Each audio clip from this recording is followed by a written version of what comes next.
da International House of Prayer, em Kansas City, e eles já estão na sétima mensagem dessa série sobre João 13 a 17. E especificamente a última mensagem, que foi o último ensino, que foi ministrado pelo irmão David Silker, David Sliker, foi muito importante, assim, e o título da mensagem dele, dessa sétima mensagem, é João 13 a 17, o Manual de Jesus para tempos de pressão e de sucesso. Então, ele categorizou, né, esse ensino de Jesus aos discípulos como o manual de treinamento para tempos de pressão e de sucesso. E por que isso? Porque fica evidente que o Senhor está preparando. Com quem, pensa bem nisso, com quem que ele está conversando em João 13 a 17? Abram os microfones, falem comigo. Com quem Jesus está conversando? Tudo bem, Gabi? Boa noite. Bem-vinda. Com quem Jesus está conversando em João 13 a 17? Vamos lá, falem comigo.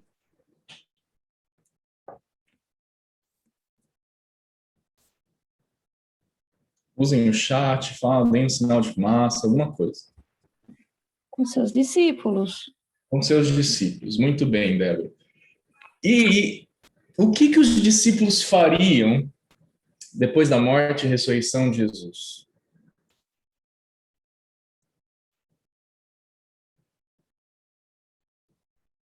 O que os discípulos fariam? Qual era a missão dos discípulos depois da morte e ressurreição de Jesus? Depois da morte, ressurreição e ascensão de Jesus? Qual seria a função dos discípulos? Iriam levar o evangelho. Levar o evangelho para todo... Muito bem. Então, a Helena respondeu ali no chat, e a Débora também, iriam levar o evangelho, iriam cumprir a grande comissão, iriam, portanto, plantar a igreja, sabe? Já ouviram esse termo? Vou plantar uma igreja, né? Fulano está plantando a igreja não sei onde. Então, os discípulos iriam plantar a igreja. E que tipo de circunstâncias eles encontrariam diante deles? Circunstâncias de pressão e circunstâncias de sucesso. E então, esse ensino de Jesus, por isso que o David Sliker vai chamar esse trecho, né, essa mensagem de Jesus, lembrando que João 13 a 17 é uma única mensagem, é por isso que ele vai chamar essa mensagem de o manual de treinamento de Jesus para tempos de pressão e de sucesso.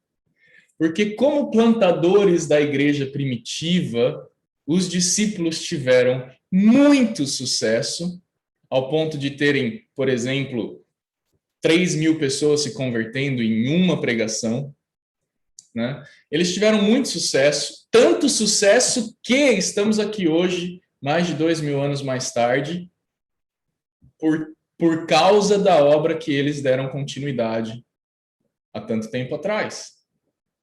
Ao mesmo tempo, eles sofreram enorme pressão, perseguição, etc. E então esse ensino de Jesus é um manual para esse tipo de circunstância. E por que então a urgência que esses irmãos têm sentido lá do IHOP para meditarem e se alimentarem dessa palavra, desse ensino de Jesus? Porque nós acreditamos que, assim como aqueles discípulos estavam a ponto de enfrentar tempos de enorme pressão e enorme sucesso, a igreja do fim dos tempos, assim como a igreja primitiva, enfrentará enorme perseguição, mas, ao mesmo tempo, vai também enfrentar enorme sucesso, porque a palavra nos garante que vem um mover do Espírito e que o Senhor derramaria o Espírito sobre toda a carne.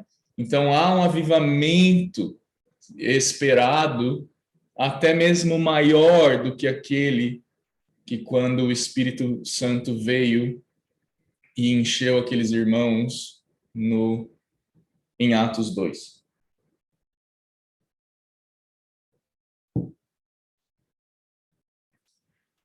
E João 13:17, o Mike Bickle vai dizer que é como se fosse uma amostra ou um ensino que nos convida, como se Jesus estivesse nos convidando a fazer parte desse relacionamento íntimo que existe no que chamamos como Trindade.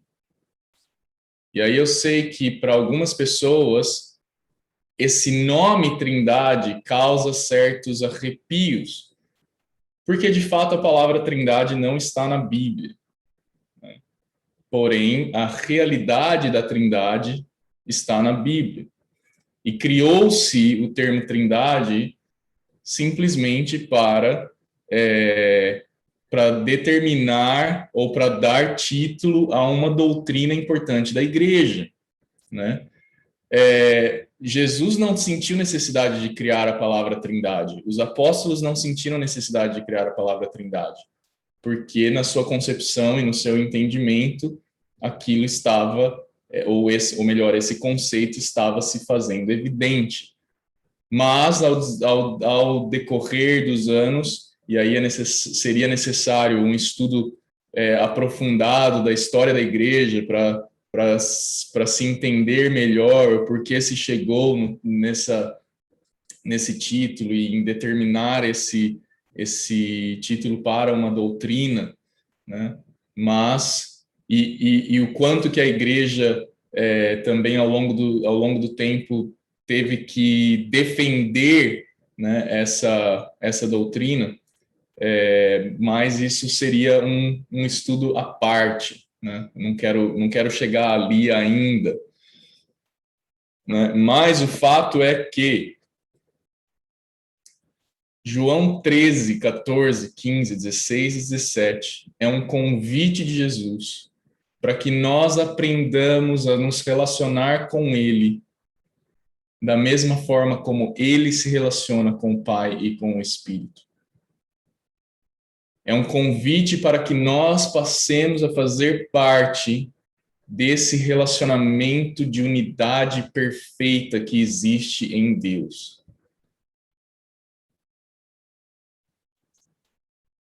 Então, em João 13, voltando para o texto, a gente já tratou a semana passada dos versículos 1 ao 20, basicamente, mas eu quero ressaltar alguns pontos importantes. Lembrando que o incentivo e a sugestão é que os irmãos meditem nesses 5 capítulos de João. Não estou pedindo para vocês meditarem na Bíblia inteira. Estou pedindo para ler a Bíblia em um mês, como tem desafio por aí. Algumas pessoas estão tentando ler a Bíblia em um mês. Mas vamos meditar. Talvez seja mais difícil do que ler a Bíblia inteira em um mês, é meditar em 5 capítulos por vários anos. Concorda? Talvez seja mais difícil meditar em um pequeno trecho da Bíblia por bastante tempo do que ler muita coisa em pouco tempo. Então, meu convite é para que a gente medite nesses 5 capítulos, gaste tempo, né? Tem mais ou menos um mês, por exemplo, que de manhã a gente faz um culto doméstico aqui em casa, tem mais ou menos um mês que a gente só lê João 13 a 17. Então, quero convidar vocês a meditarem nesses 5 capítulos de João também. E eu penso que o Senhor tem levantado esses irmãos com tanta influência num cenário global lá em Kansas, para de fato despertar a igreja para um meditar nesse oráculo de Jesus em João 13 a 17. Então, o primeiro ponto de João 13, no versículo 1, Jesus fala, ou melhor, João fala que Jesus amou os seus discípulos que estavam no mundo até o fim. Então é importante a gente ver e meditar nesse padrão de amor que Jesus está estabelecendo aqui. Mais para frente, Jesus vai dizer: amai-vos uns aos outros como eu vos amei. Portanto, o padrão é elevado. Não é mais amai uns aos outros do jeito que vocês acham que deve amar. Mas existe um padrão. E o padrão é amou-os até o fim. Obviamente, o fato de dizer que amou-os até o fim refere-se até o fim da vida dele. Refere-se até o fim da missão dele, do cumprimento da cruz.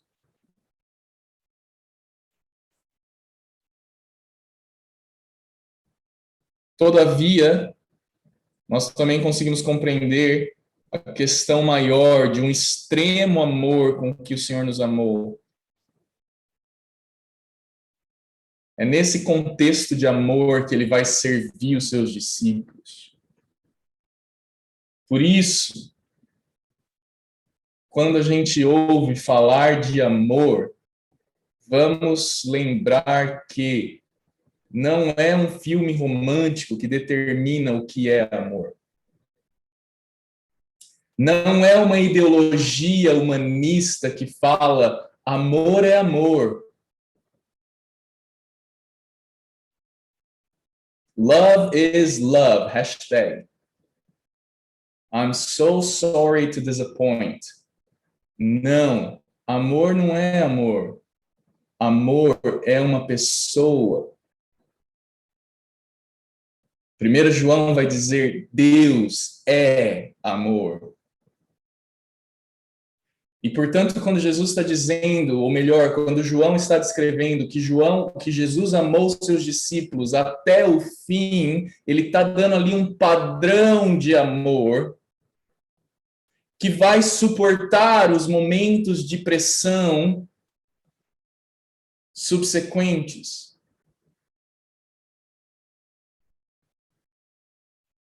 É um padrão de amor que vai até o fim. É o padrão de amor que, em face da morte, você deseja a salvação do seu torturador.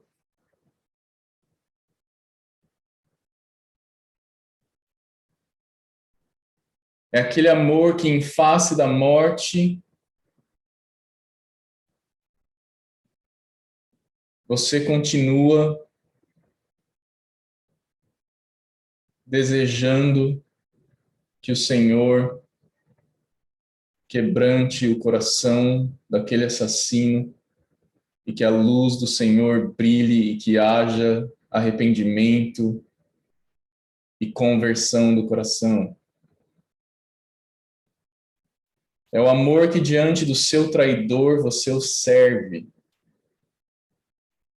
Portanto, não vem com essa historinha de que amor é amor, love is love. Porque na primeira crise, essa babaquice de ideologia desmorona como se fosse castelo de areia. Portanto, precisamos entender o padrão de amor que o Senhor está determinando. E o padrão de amor que o Senhor está determinando não tem nada a ver com série romântica do Netflix. Não tem nada a ver com novela da Globo. Não tem nada a ver com a paixão sedutora que o mundo prega como amor. E se as pessoas entendessem o que é o amor, não haveria divórcio. Se as pessoas entendessem o que é esse padrão de amor, não haveria divisões nas igrejas. Se nós compreendêssemos o que é esse tipo de amor, de amar até o fim, e é esse o amor que Jesus está propondo, que nós tenhamos compreensão e que nós venhamos a fazer parte desse nível de amor que ele tem com o Pai e com o Espírito. E a gente vai ver em João 17, Jesus vai dizer que o mesmo amor com que o Pai o ama, o Pai também nos ama. Uau! E aí ele vai orar ao Pai para que nós tenhamos revelação desse amor que Deus tem por nós, que é o mesmo amor que ele tem por Jesus. Você tem noção desse tipo de amor? Porque, na boa, eu não tenho.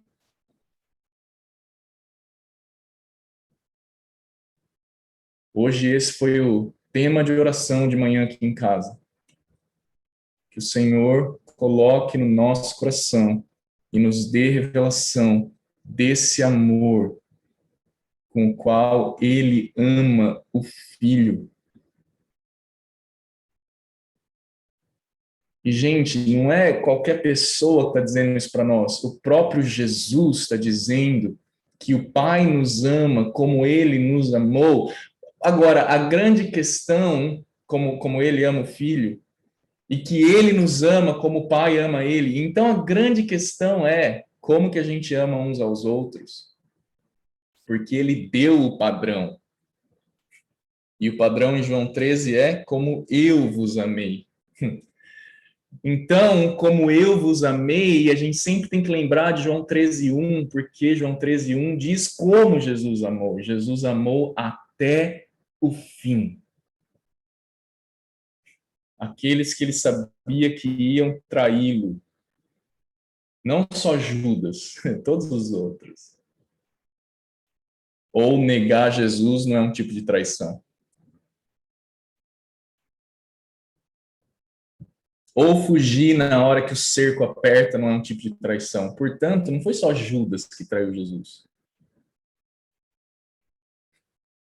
Todos eles traíram Jesus.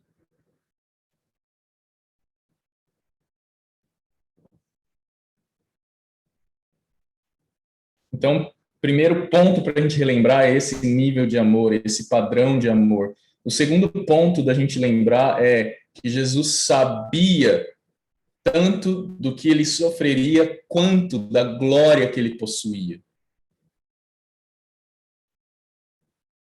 E nesse cenário, então, ele tira o seu manto, e aí a gente pode lembrar que Filipenses 2:7 vai dizer o que sobre Jesus? Que ele não usurpou da realidade de ser igual a Deus, mas o que ele fez? Ele se despiu de si mesmo, despojou-se de si mesmo, tomando forma de servo. O Senhor, então, diante dos seus discípulos, tira o seu manto, ele se despoja de si mesmo, ele se despoja de todo o seu direito como Deus criador de todas as coisas. E se o próprio Deus despojou-se de si mesmo, até mesmo diante dos seus inimigos, por que a gente acha que a gente é tão entitled, tão merecedor e tão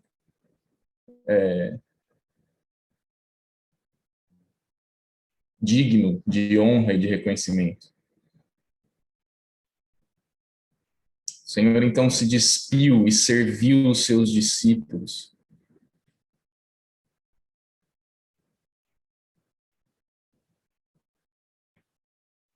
Lavando seus pés e mantendo a comunhão com eles, comendo na mesa com eles. E aí, mais um ponto que eu quero tratar antes de prosseguirmos na nossa caminhada em João 13, é que Jesus, depois disso, ele fala para Pedro: agora vocês não compreendem o que eu faço, mas depois vocês vão compreender. E logo em seguida, no versículo 12, ele diz para Pedro: vocês compreendem? Ele diz para todos, né? Não só para Pedro. Vocês compreendem? E aí, mais para frente, ele vai dizer o quê? feliz é aquele, ou bem-aventurado é aquele, ou abençoado é aquele, não só que sabe e entende, mas que pratica. Então há um chamado para compreendermos e para praticarmos aquilo que Jesus fez. Lembrando que se nós o chamamos de mestre e senhor e fazemos bem, pois ele de fato é, devemos fazer conforme ele fez.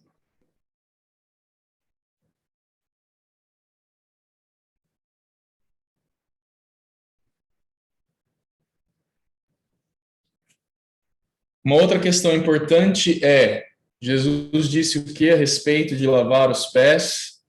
Pedro falou, lembra que Pedro falou, não quero, quem sou eu para o Senhor me lavar os pés? E daí ele fala, se eu não lavar os pés, se eu não lavar seus pés, eu não tenho parte contigo. E Pedro fala, então me lave inteiro, me dá um banho por completo. E aí Jesus fala, não, vocês já estão limpos. Vocês já estão limpos. Mas nossa caminhada e a nossa jornada faz com que os nossos pés fiquem sujos, certo? Então a gente pode perceber aqui que apesar de que na nossa vida interior e no recebermos do Senhor Jesus e no sermos batizados e no recebermos do Espírito Santo, nós somos de fato feitos nova criatura. Nós somos de fato feitos santificados para o Senhor. Ou como Paulo vai dizer em Efésios, que nós estamos assentados, já estamos assentados com Jesus nos lugares celestiais. Mas há um contraponto.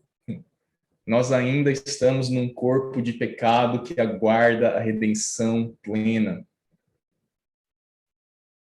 Em Romanos, Paulo vai dizer que gememos em nossos corpos, esperando a adoção, a saber, a redenção dos nossos corpos. Paulo não está falando da redenção do espírito. Portanto, nós ainda andamos num corpo de pecado, num corpo que está preso no pecado. Mas em espírito já estamos assentados com Cristo nas regiões celestiais. Mas aguardamos ansiosamente a redenção dos nossos corpos, porque deixa eu te dizer uma coisa, quando Jesus ressuscitou, ele não ressuscitou um fantasma. Portanto, nossa vida eterna com Deus não é uma vida de fantasminhas que flutuam nas nuvens.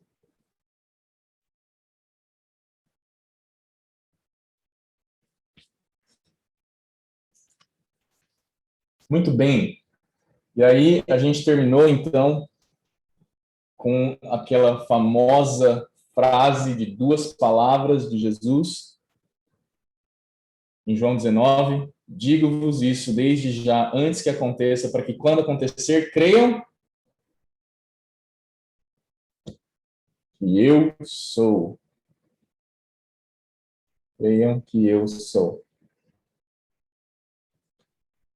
Quando Jesus diz isso, ele está afirmando a sua divindade. Ele está afirmando que ele é Deus, que ele é Yahweh, Jeová, na carne. Muito bem. Versículo 21. E havendo falado essas coisas, Jesus perturbou-se em espírito e declarou: em verdade vos digo que um de vós me trairá. Então os discípulos se entreolharam sem saber de quem ele falava. Agora, olha que fantástico isso aqui. Perto de Jesus estava sentado um de seus discípulos, aquele a quem Jesus amava. Uau! Quem era esse a quem Jesus amava? John, o filho do trovão.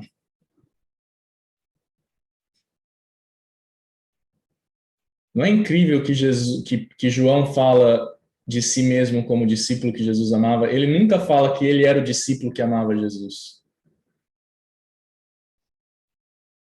E é importante a gente olhar para isso com atenção, porque deixa eu te dizer uma coisa.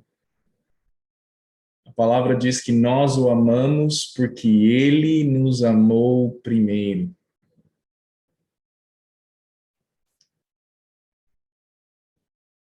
E nós queremos.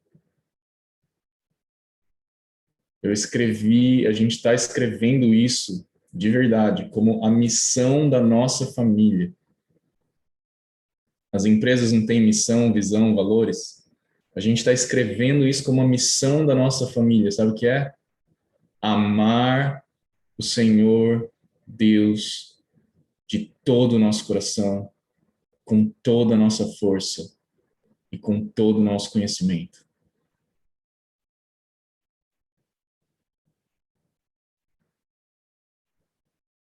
E não é incrível que João fala, o discípulo a quem Jesus amava. Então ele reconhece que para amar Jesus no nível que Deus requer, amar o Senhor teu Deus de todo o seu coração, com toda a sua alma, com toda a sua força, para amar o Senhor dessa maneira, só se você compreender que Ele te ama. E por isso que Jesus vai orar em João 17, quando ele está acabando esse ensino com seus discípulos, ele ora ao Pai para que eles conheçam, para que eles recebam de Deus esse amor que Deus os ama, que é o mesmo amor que o Pai ama Jesus.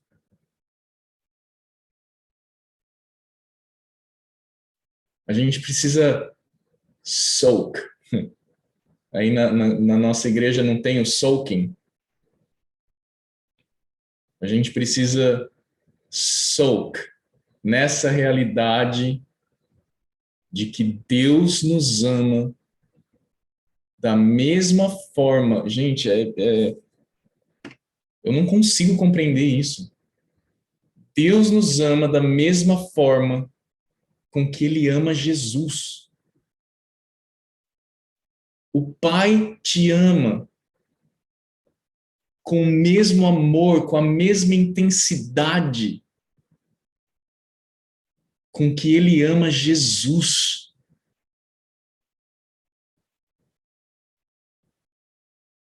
Nós precisamos compreender isso, talvez nós nunca vamos compreender isso, sabe por quê?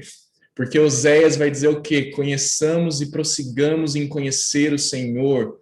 Por que vocês acham que os quatro seres viventes não param de cantar diante do Senhor? Por que vocês acham que os 24 anciãos não param de honrar e de louvar e adorar o Senhor? Por que os anjos cantam 24 horas, todos os dias, dia e noite? No céu não tem 24 horas, mas fala dia e noite, noite e dia. Porque é algo incansável. E quando a gente começa a meditar nisso, é algo que vai fazendo fluir de nós palavras de adoração, de agradecimento, de expressão de quem Deus é.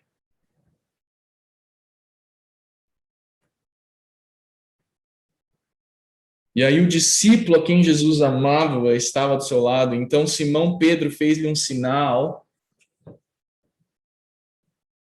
pedindo, pergunta para ele quem é esse cara que vai trair. 25, esse discípulo, João, inclinando-se para Jesus, perguntou-lhe, Senhor, quem é? E Jesus lhe respondeu, é aquele a quem eu der o pedaço de pão molhado.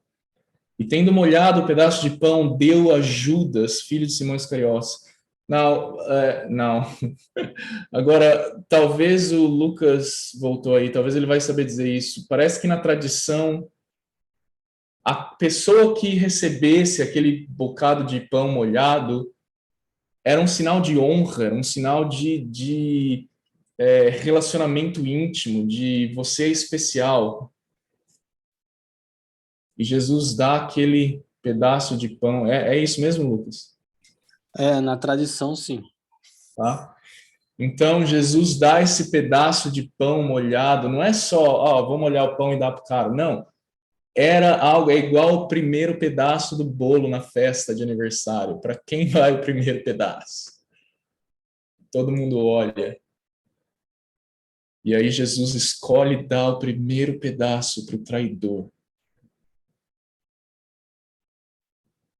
Para mim é como se Jesus tivesse mais uma vez tentando resgatar o coração de Judas.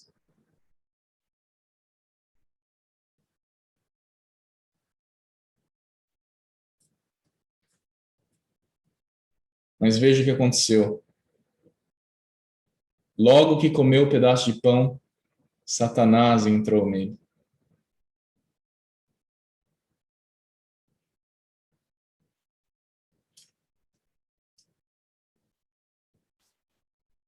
Lembra que no versículo 2 de João 13 diz que enquanto jantavam, Satanás já havia posto no coração de Judas, filho de Simão Iscariotes, que traísse Jesus. Judas já estava com o coração endurecido. Assim como o faraó, que diante de tantas pragas não foi capaz de ter o seu coração quebrantado, porque ele estava endurecido no seu orgulho, endurecido nas suas próprias vontades, nos seus próprios desejos, desígnios do seu próprio coração. Jesus, então, simplesmente fala o quê para Judas? Vai, faz o que você precisa fazer e faz depressa. Mas nenhum dos que estavam à mesa percebeu com que propósito ele lhe dissera isso. Eu fico tentando imaginar a cena, assim, porque Jesus disse, é para quem eu der o pedaço de pão molhado. Ele dá o pedaço de pão molhado para Judas e os caras não identificam. Gente, por quê? Por que vocês acham isso? Agora eu pergunto para você, você acha que você vai ser capaz de identificar o irmão que vai te trair no momento da perseguição? Mas o que Jesus está ensinando eles é: você vai amar o traidor até o fim também.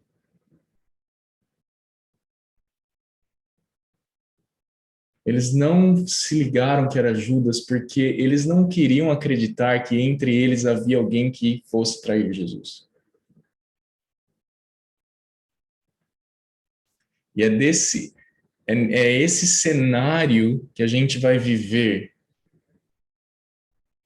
Jesus ensinou no sermão do Monte das Oliveiras, sermão profético, The Olivet Discourse. Jesus ensinou o quê?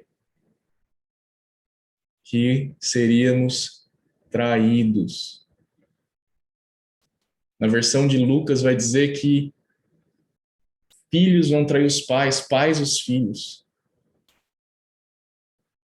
É nesse cenário que Jesus está dizendo, que João está descrevendo que Jesus os amou até o fim, inclusive Judas. E alguns pensaram que, sendo Judas responsável pela bolsa de dinheiro, Jesus quis dizer-lhe: vai, compra o que é necessário para a festa, ou coisa desse, ou que desse alguma coisa aos pobres. E Judas, tendo recebido o pedaço de pão, logo saiu, e era noite. Depois disso, ele saiu. Depois que ele saiu, desculpem. Depois que ele saiu, depois que Judas saiu, Jesus disse: agora o Filho do Homem é glorificado. Agora veja quantas vezes a palavra glória vai aparecer. Agora o Filho do Homem é glorificado e Deus é glorificado nele. Prestem atenção nisso, porque mais para frente Jesus vai dizer que ele é glorificado em nós. Caraca, é de pirar o cérebro. Jesus está dizendo, Deus é glorificado em mim.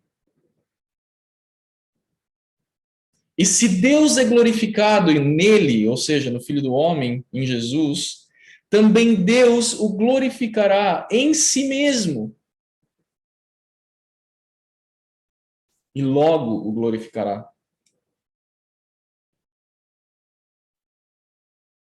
Glorificado, glorificado, glorificado, glorificará, glorificará. 5 vezes em 2 versículos. Filhinhos, estarei convosco apenas mais um pouco. Vós me procurareis, e como eu disse aos judeus, também vos digo agora, para onde vou não podeis ir.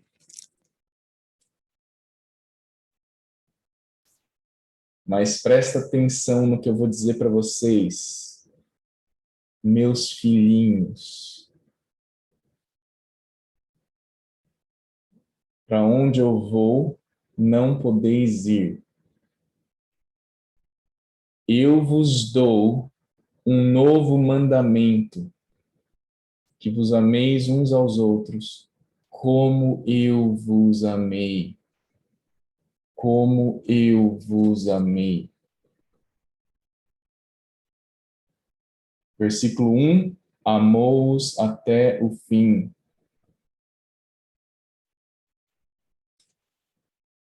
Como eu vos amei, lavando os pés e servindo vocês, cuidando de vocês, estando ao lado de vocês, mesmo sabendo que vocês iriam me trair. Portanto, assim como eu vos amei, que também vos ameis uns aos outros. Portanto, cambada, love is love uma ova.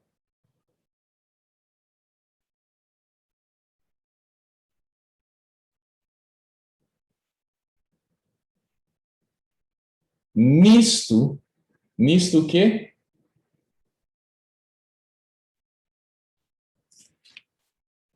Nisto sabereis que sois meus discípulos, se usares a camiseta do Jesus Copy. Se andares com um crucifixo pendurado no pescoço. Se tiverem um boné escrito CPP Montemor.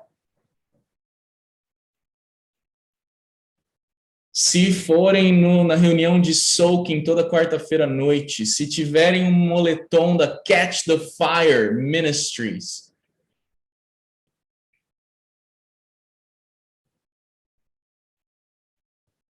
se fizerem a escola de ministério da CTF Toronto, se assistirem todas as pregações do Mike Bickle, do IHOP, se vocês ficarem conectados na sala de oração do IHOP 24 horas, nisto sabereis que sois meus discípulos, certo? Então tá fácil, Jesus. Não! Sabereis que sois meus discípulos se amares uns aos outros, só que não é do jeito que vocês acham. É de um jeito muito específico. É como eu vos amei. Se tivesse parado só em amar uns aos outros, mas ele estabeleceu um padrão, e é um padrão alto. E agora veja, Pedro então pergunta, Senhor, para onde vais? Onde é que o Senhor vai que eu não posso ir? Para onde você for, eu vou.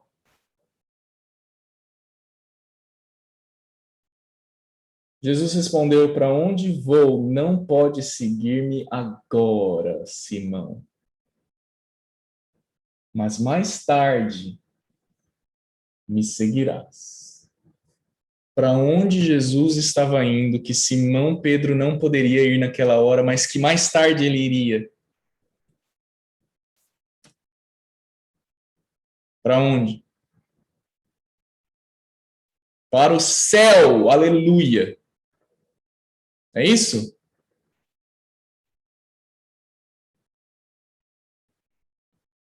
Para onde Jesus estava indo, que Simão não poderia segui-lo naquela hora, mas mais tarde ele iria? Para a cruz. Para a cruz. Muito bem, Débora. E Pedro, de fato, morreu crucificado de ponta cabeça, segundo a tradição.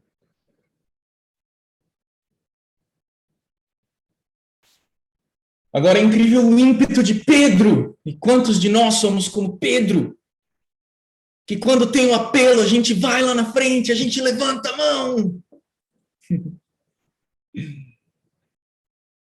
Senhor, por que não posso ir agora? Eu darei a minha vida por ti. E aí Jesus responde com amor, com paciência. Darás a vida por mim, Pedro? Em verdade, te digo. Ainda hoje, antes que o galo cante, você vai me negar 3 vezes, você vai me trair. Ainda hoje.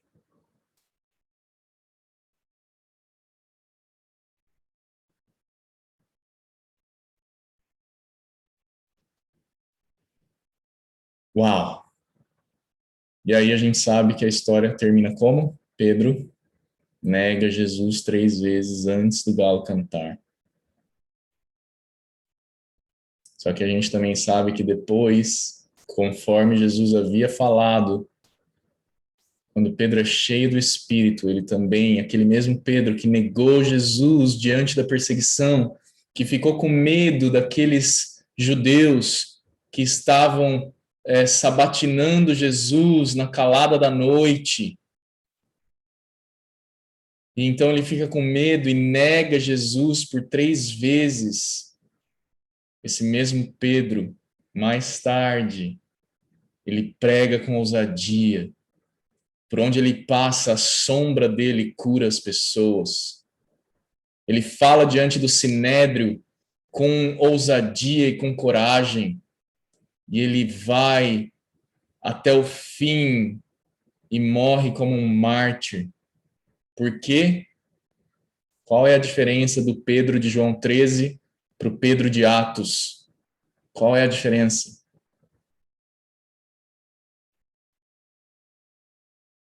O Espírito Santo. Muito bem, Débora. A diferença é que em Atos, Pedro está cheio da vida de Deus em si mesmo, ele está cheio do Espírito Santo.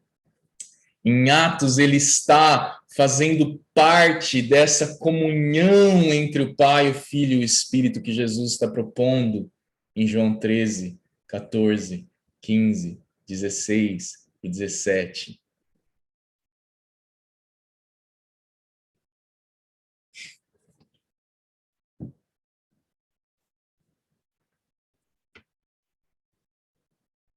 E a gente, obviamente, vai ver no decorrer dos relatos que depois também o que acontece, Pedro,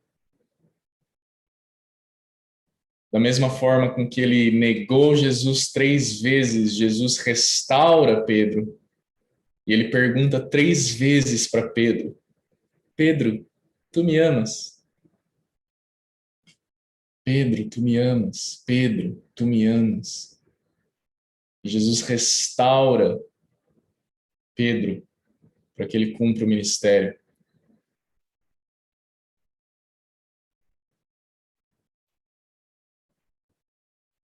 Mas o que esses últimos versículos de João 13 nos mostram é que nós, no nosso próprio ímpeto, no nosso próprio, na nossa vontade própria,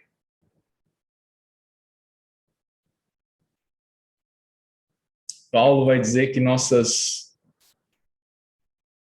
que essas coisas são como trapos de imundícia. A nossa justiça própria é como trapo de imundícia. Não serve.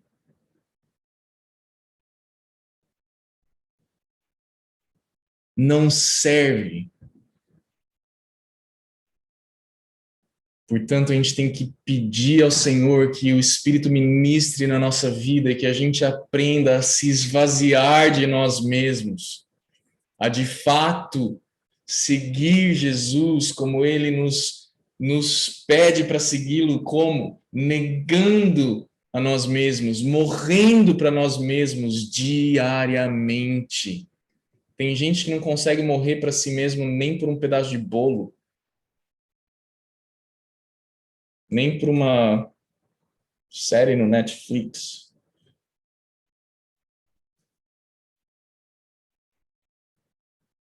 A gente não morre para nossa vontade nem na hora de dividir o último pedaço da pizza. Entende o que eu estou falando?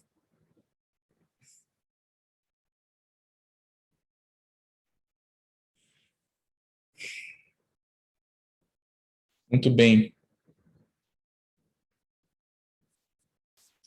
O que Jesus está requerendo de nós em João 13:17? Muito simples, mas é a coisa, ao mesmo tempo, é a coisa mais simples e mais difícil da nossa vida. Amar uns aos outros como Ele nos amou. Só que Ele não dá só, e isso é maravilhoso, né? Nós devemos ser gratos ao Senhor, porque Ele não dá só o mandamento. Em João 13, Ele nos dá o mandamento, nos mostra o padrão, como se faz. Mas agora a gente vai ter João 14:15, que é o acesso. Como nós conseguimos acessar essa realidade? E sabe como? Vou dar um spoiler de João 14. Jesus vai dizer o quê? Eu sou. Mais um eu sou. Eu sou o caminho, a verdade e a vida. Portanto, para vivermos o padrão de João 13, não tem outro caminho. Sabe aquela parada? A gente já falou sobre isso nessas aulas. Sabe aquela parada de que todos os caminhos levam a Deus? Só que não. De fato, todos os caminhos levam a Deus. O problema é o que acontece quando você chega lá. Todos os caminhos levam a Deus, meu querido, porque no final da nossa vida nós vamos estar frente a frente com aquele que nos criou. Só que só existe um caminho, uma verdade. E esse caminho, a verdade e a vida tem um nome: Yeshua, o Messias. Portanto, o acesso, o caminho, o como podemos viver a realidade de João 13. Nós vamos desenvolver isso nos próximos capítulos de João, quando a gente entender qual é esse caminho que o Senhor está propondo da vida eterna. Amém? Muito bem.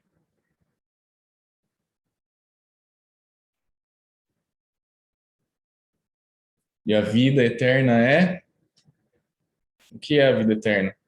É em João 13:17 que Jesus vai dizer isso. E a vida eterna é? Quem completa a frase? O versículo.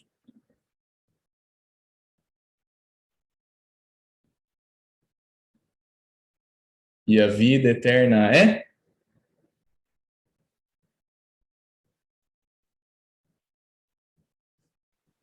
Esta, que me conheçam. Quase isso, quase isso. Quem ajuda a Débora? E a vida eterna é esta: que conheçam a Ti, o único Deus verdadeiro, e a Jesus Cristo que enviaste. Achava que a vida eterna era viver para sempre, galera. Não, deixa eu te dizer uma coisa: todo mundo vai viver para sempre. A questão é qual é o bairro que você vai morar. Todo mundo vai viver para sempre. Portanto, a vida eterna não é viver para sempre. A vida eterna é esta: que conheçam a Ti, o único Deus verdadeiro, e a Jesus Cristo que enviaste. Então a gente vai entender qual é esse acesso para chegarmos, entenda essa progressão de João 13:17. Há um mandamento a ser cumprido, há um requerimento para nós, como seguidores de Cristo, como igreja. Há um requerimento, e esse requerimento é João 13, que ameis uns aos outros, assim como eu vos amei, nesse contexto. Que vocês me sigam no momento que seja determinado para vocês me seguirem. Nesse contexto, há um mandamento, há um requerimento. E aí Jesus vai nos dar em João 14:15 o acesso a isso. Eu sou o caminho, a verdade e a vida.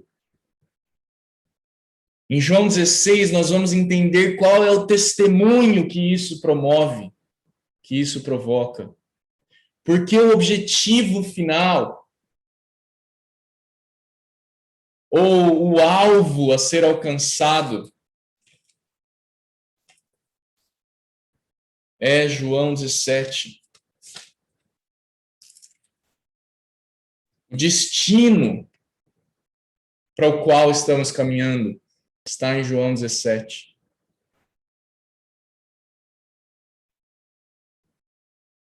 Então, há uma progressão que precisa ser observada nesses 5 capítulos. E o meu apelo para vocês é: meditem nesses 5 capítulos, leiam esses 5 capítulos, orem sobre esses 5 capítulos, memorizem versículos desses 5 capítulos, cantem músicas que falem desses 5 capítulos.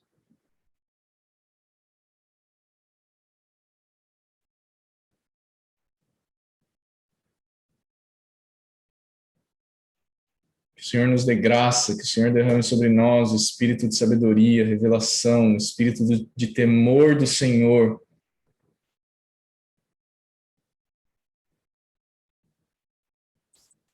Que a gente possa ser transformado por essa realidade do amor que Deus tem por nós.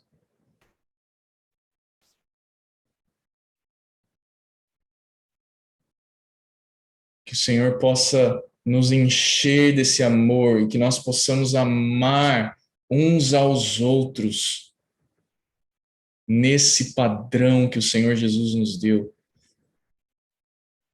Pai, eu oro para que a gente seja transformado pelo Teu Espírito em nós e para que a gente possa amar uns aos outros como o Senhor Jesus nos amou.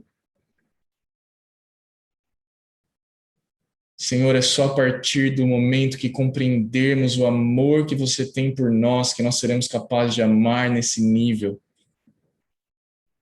Revela-nos o teu amor, Senhor. Revela-nos o teu amor, Pai. Abre, Senhor, os olhos do nosso coração para que a gente possa compreender esse amor que você tem por nós. Espírito Santo, completa a obra que você começou em nós.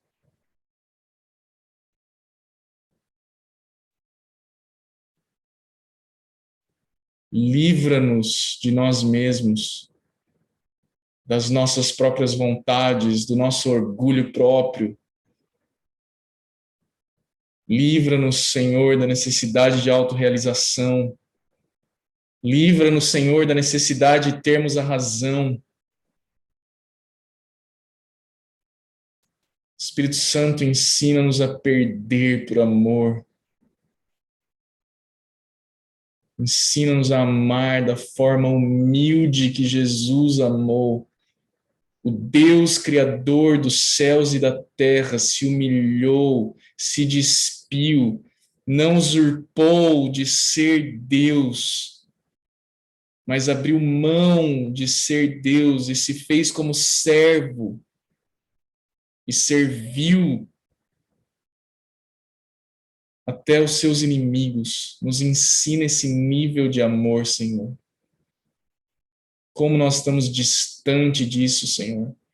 Espírito Santo, você é aquele que convence do pecado, que convence da justiça, convence o nosso coração, traz convicção para o nosso coração de que nós não vivemos a realidade desse amor na igreja, e que a gente possa se arrepender individualmente e coletivamente, e que a gente pare com essas com essas religiosidades e com esses lava-pés desnecessários, mas que a gente passe a de fato lavar os pés dos nossos irmãos nas nossas ações diárias, no nosso negar de nós mesmos diariamente.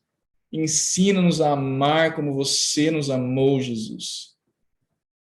Nós não queremos viver simbologias. Pai, eu oro em nome de Jesus para que a gente seja convencido do nosso pecado e que você nos dê corações quebrantados e arrependidos. Quebranta o nosso coração agora, Senhor. Não permita que o nosso coração se endureça como o coração de Faraó, como o coração de Judas, mas nos dá um coração quebrantado, Senhor, pronto para ser ministrado pelo seu amor, pela sua graça, para ser transformado em humilde, em manso. Eu oro isso, Senhor, em nome de Jesus. Amém. Amém.